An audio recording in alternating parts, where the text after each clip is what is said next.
पाकिस्तान के गृह मंत्री हैं, नाम है मोहसिन नकवी। वो गीदड़ भपकी देते हुए नजर आते हैं। कहते हैं हम तो 100% जंग के लिए तैयार हैं, हम लड़ाका कौम हैं, हर बंदा लड़ने को तैयार है। पाकिस्तान है कि मानता नहीं। पाकिस्तान भले ही जंग के गीदड़ भपकी दे रहा है, लेकिन यह सच है कि हर जंग में उसकी करारी हार, करारी शिकस्त हुई है। आइए अब आपको बताते हैं कि अब तक भारत से कितनी बार हार चुका है शहबाज शरीफ का मुल्क। इतिहास गवाह है, पाकिस्तान हारता है। कुछ हम आंकड़े आपके सामने रखने चाहेंगे और ये जो इतिहास है ये आज पाकिस्तान को याद रखना चाहिए। न जाने ये कैसी बेशर्मी है जिसमें पाकिस्तान के हुक्मरान आज की तारीख में भी ऐसा बयान देने की, ऐसी गीदड़ भपकियां देने की कुव्वत रखते हैं। पहले पहलगाम में हुए आतंकी हमले के बाद जिस तरह की धमकियां सामने आई हैं वो अपने आप में काबिल गौर है और इसीलिए आज सरहद पार के लोगों को इतिहास बताना जरूरी है। 1965 पाकिस्तान के ऑपरेशन जिब्राल्टर के बाद जंग हुई। पाक के करीब 5,988 सैनिक इसमें मारे गए, तकरीबन 6,000 सैनिकों की मौत। सोचिए आप, नतीजा पाकिस्तान की शर्मनाक हार। इसके बाद 1971 को भला कौन भूल सकता है। पाकिस्तान के 90,000 से ज्यादा सैनिकों ने सरेंडर कर दिया, आत्मसमर्पण कर दिया। पाकिस्तान 2 टुकड़ों में बंट गया, बांग्लादेश बना। नतीजा पाकिस्तान की करारी हार। इसके बाद 1999 में पाकिस्तान ने एक बार फिर बहुत बड़ी हिमाकत की। करगिल में पाक सैनिकों ने धोखे से कुछ चोटियों पर कब्जा जमा लिया। 2 महीने की जंग में पाकिस्तान के सैनिकों को बुरी तरह से खदेड़ा गया और एक बार फिर पाकिस्तान को बहुत शर्मनाक हार का सामना करना पड़ा। तो ये तो है जंग का इतिहास जिसकी दुहाई इस वक्त पाकिस्तान के हुक्मरान दे रहे हैं बहुत ही शर्मनाक तरीके से। लगता है वो 1965 भूल गए, 71 भूल गए, 1999 भी भूल गए।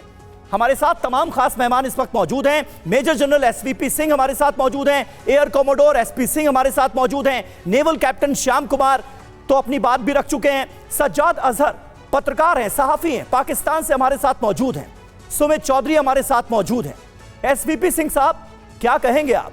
इतिहास गवाह है कि जब जब पाकिस्तान ने हिमाकत की है तो कैसे उसे मुंहतोड़ जवाब दिया गया और उसके बाद भी इतिहास को भुलाकर आज फिर गीदड़ भपकियों का सिलसिला जारी है। किस मुंह से पाकिस्तान के हुक्मरान ऐसे बयान दे पाते हैं? देखिए समीर, लड़ाई के बाद या कोई भी एक्सरसाइज होती है, सबसे ज़्यादा उच्च मुद्दा उसके बाद होता है लेसन्स लर्नड फ्रॉम वॉर।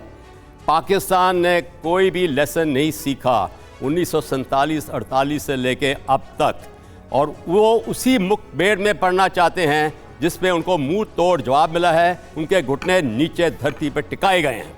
अभी देखें क्या सिचुएशन है पाकिस्तान की अंदरूनी हिस्से के बाद पहले कवर करूंगा। एक स्ट्रेटेजिक एनवायरनमेंट की तरह उस देश टूट रहा है। बलूचिस्तान, सिंध, खैबर पख्तूनख्वा, उधर अफगानिस्तान जो तालिबान सरकार है वो उनके साथ मुखभेड़ में है।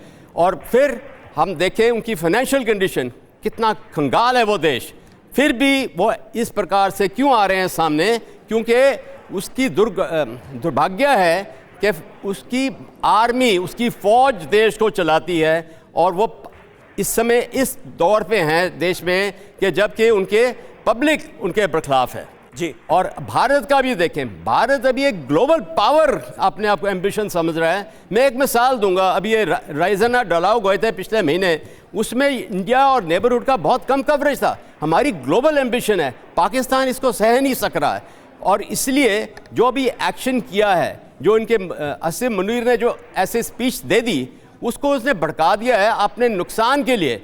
और क्या उसका नतीजा निकला है कि जितने भी ये जनरल हैं, उनके जो बड़े अधिकारी हैं, उनकी फैमिलीज या तो अमेरिका चली गई हैं या इंग्लैंड चली गई हैं। क्यों? इनको डर है, ये खौफ में है।